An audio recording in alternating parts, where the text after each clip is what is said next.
Hello and welcome back to REV Endurance Sports, and today we're going to talk a little bit about my product, REV Energy, but this applies to any other nutrition product or any other type of fueling protocol. So stick through the video even if you are not interested in purchasing REV Energy, which is what I use because I created it and I wanted this particular product. So I get this question a lot, so I wish to address it right from the very beginning. The question goes something like this. How many grams of carbs per serving does your product have, or whatever? Now here's the thing.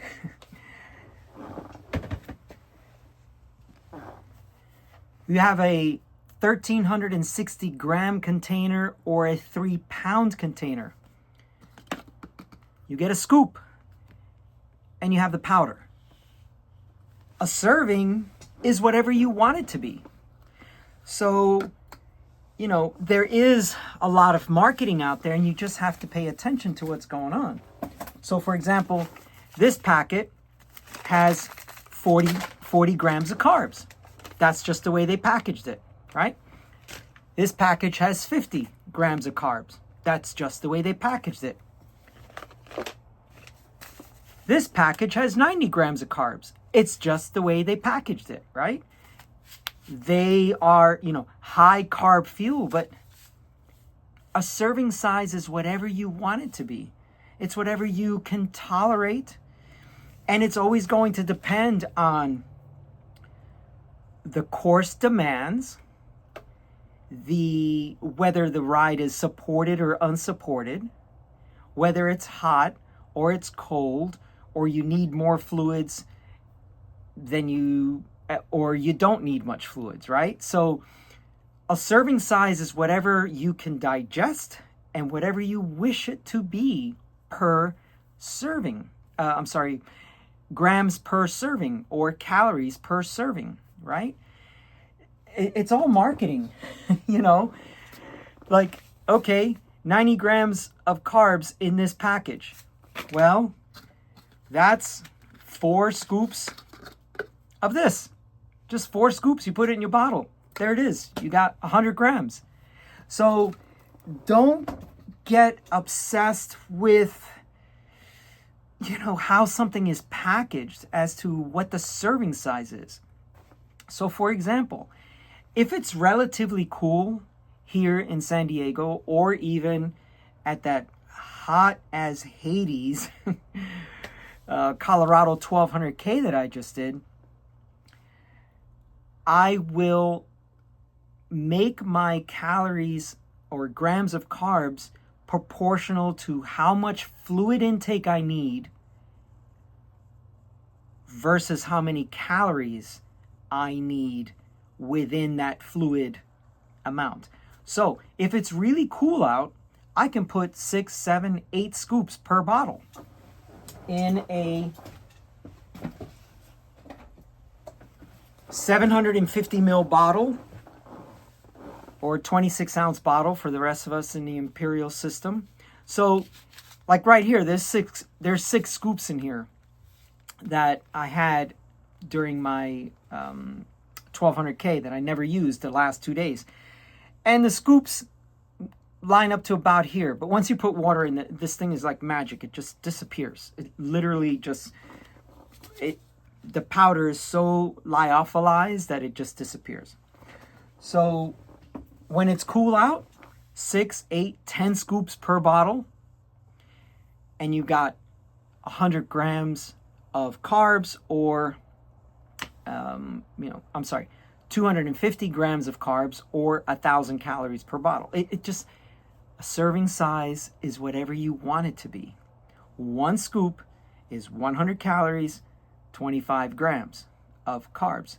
So when it's really hot and I am supported, in other words, I can lift my hand like this and get another bottle from a crew vehicle, then at that point, I may only put 1, maybe 2 scoops in a bottle this size, because I know I have access to a lot of water in the crew vehicle behind me. So if it's, 100 degrees, I just keep drinking because I don't have to conserve my liquids and I don't have to worry about concentrating a bottle because I'm going 30, 40, 50 miles between controls without stopping to resupply. That is the purpose of a what they Hammer calls a multi-hour bottle. It doesn't matter. It's just, if you have a lot of calories in your bottle, then it prolongs each stop. So as an ultra cyclist, the most important thing you need to do is always have wheels rolling. The more time the wheels are rolling, the further you are getting up the course. And who knows, you may have a heat illness, you may have a mechanical, you may have whatever, but you are further on down the course because you haven't stopped to resupply. All right. So I just wanted to address these questions about how many grams of carbs are in a serving of your REV Energy product. So that's the first thing. The second thing is, if you're not using a liquid nutrition protocol, please give it a try. Please start experimenting with it. If your first objection is, oh, but I get hungry if I don't have solid foods while I'm riding. Well, that means you need to put a little bit more calories in each bottle, right? So if you're only riding with 100 calories in a bottle and you're going out for a 4-hour ride, well, you're behind on your nutrition, right? Because you should be at no less. I mean, most people should be at no less than 200 calories, but I mean, I'm being super conservative on that. 250, 300 calories per hour, okay? Or 75 grams of carbs. I post on my Strava all the time, 8+ hours at 376 calories per hour, 90 something grams of carbs per hour. You can do it. Your stomach will digest it the longer you are doing that type of fueling. You will adjust to that. So going back to this 1200K, the first day was like 19 hours on the bike. I had a bag of combos and a Danish just because, we kept stopping. Otherwise, had I not stopped, I would not have purchased those items and been fueling completely on REV Energy. You get all the calories you need. Again, if you're getting a little hungry, that's kind of a good thing too, because a lot of gastric emptying is happening. You're not just, it's not just stuck there in your stomach like a solid meal would be. I see people eating hot dogs, burritos, and all kinds of stuff. I'm like, how can you eat that stuff and ride hard? So those folks can do it. They got used to that. That's what they do. If I want to go hard and I don't want to stop to constantly refuel, then I have a lot of powder in my bottles. And the thing is, since this doesn't have any flavor, you don't get flavor fatigue either. It's not like, oh God, how can he be drinking such a concentrated bottle of whatever? This doesn't have any flavor. So until you get, 6 scoops, maybe 8 scoops, it starts to taste a little sweet. But at 2 scoops, it tastes like water. It doesn't change the viscosity of the fluid, nor does it change the flavor of the fluid. And as far as like breakfast, if it's a 4 a.m. start like we had on Thursday, June 19th, I was not going to wake up at 2 hours earlier than I needed to be up just to have breakfast. So I had 2 scoops of this in my coffee, and 30 minutes later I was on the bike, right? So breakfast is also a non-issue if you have this REV Energy product. Now, you could probably do it with any of these others, of course. You could probably do it with Tailwind. Tailwind's a pretty good product. The thing I don't like about some of these other products is they've gotten into that craze of adding fructose.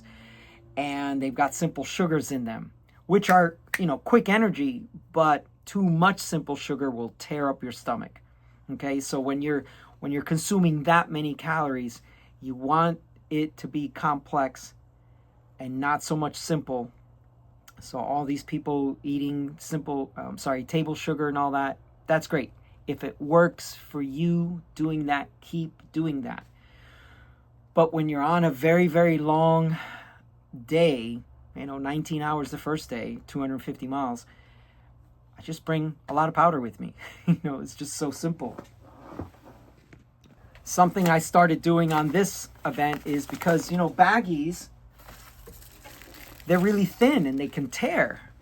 Or the Ziploc part doesn't seal again once you've poured powder out of it. Some of you know what I'm talking about. So this is just a Redmond sea salt bag.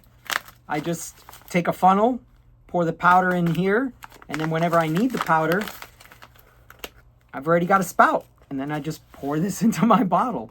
So, this is, I believe 8 scoops. I can't remember. 8 or 9 scoops right here. So that's 800, 900 calories. Super simple. And I don't have to worry about what does the control have. What do they have that I can eat? I don't need to eat. So the only thing I'm worried about is where can I get water again? And guess what? You can get water anywhere.